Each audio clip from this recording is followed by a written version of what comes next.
बेलपत्री की मध्य पत्ती पर, बेलपत्री की बीच की पत्ती पर लगाया हुआ चंदन और पत्ती के 3 पत्तियों का जहां पर मिलन हुआ है उस जगह पर लगाया हुआ शहद शिव को जब चढ़ाया जाता है तो वो भाग्य की बेकार रेखा को भी बदल देता है। वो साधारण नहीं।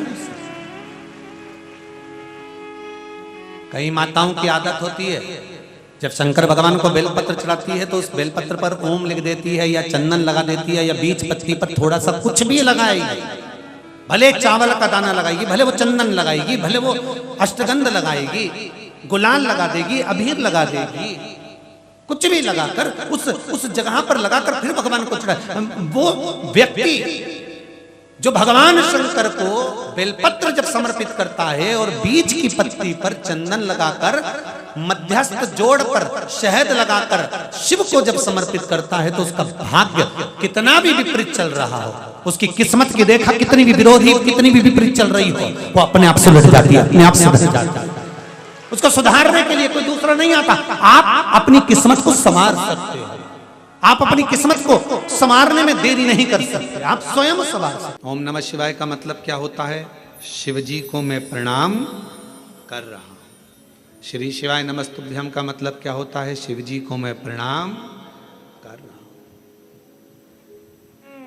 नमः शिवाय का मतलब भी शिव जी को प्रणाम है और श्री शिवाय नमस्तुभ्यम का मतलब भी शिव जी को प्रणाम। कलिकाल में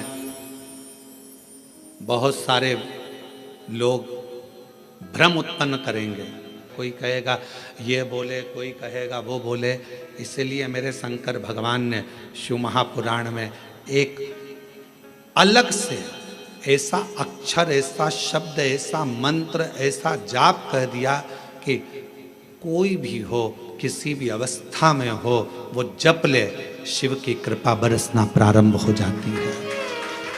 अपन तो शिव महापुराण की विद्येश्वर संहिता में स्पष्ट अक्षर में कहा गया कि श्री शिवाय नमस्तुभ्यम बोलने वाले का मात्र मुख का दर्शन कर लो, अश्वमेध यज्ञ का फल प्राप्त हो जाता है। आप उसका जप करिए, स्मरण करो।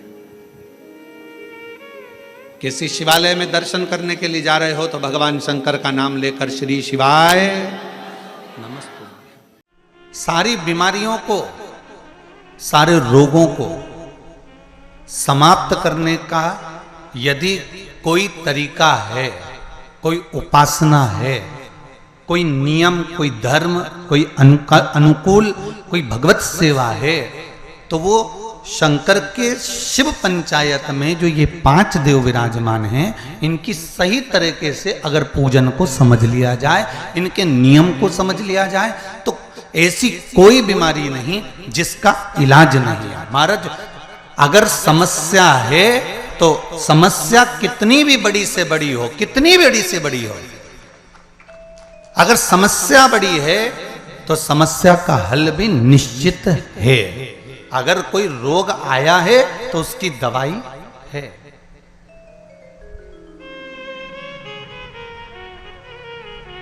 कोई दुख, कोई तकलीफ, कोई कष्ट आया है, कोई रोग आया है, कोई बीमारी आई है, कोई दुख आया है, तो उसका हल है, उसका हल निकले।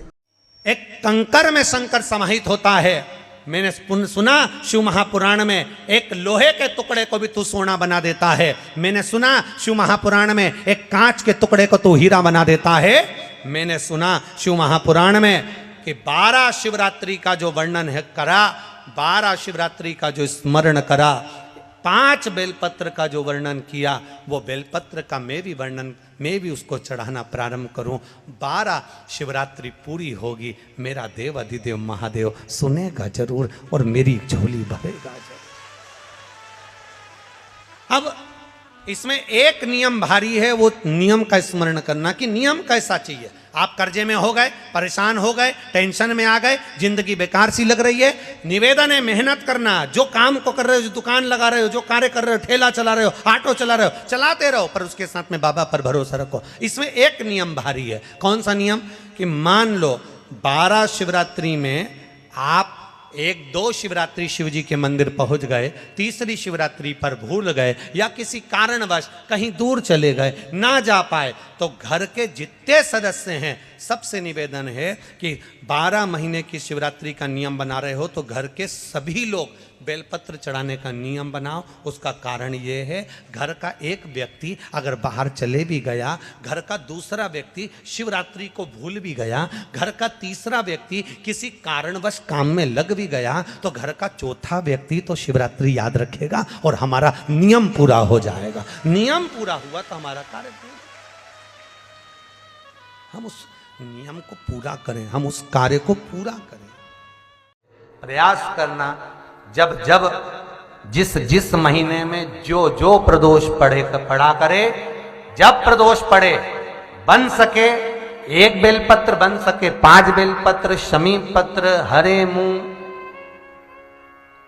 हरा मुंह बेलपत्र, एक कलश के अंदर थोड़ा सा पानी लेकर 1 बेलपत्र, हरा मूंग, शमी पत्र डालकर और उसमें थोड़ा सा गुड़ डालकर भगवान शिव का स्मरण कर कर प्रदोष काल में, मान लो कोई काम आपका बहुत जरूरी है, बहुत दिनों से आप थक गए हैं, नहीं हो रहा, कर्जा बढ़ रहा है, धन नहीं आ रहा, व्यापार नहीं चढ़ रहा, या कोई समस्या बहुत प्रबल है, कोई एग्जाम में बैठ रहे हो नहीं हो रहा, परीक्षा भी दे दी है, रिजल्ट आने ही वाला है, तो भी प्रदोष काल में, प्रदोष के समय वो जल, मूंग, शमी पत्र और बेलपत्र और गुड़ का शंकर के शिवलिंग को समर्पित करना प्रारंभ कर दो।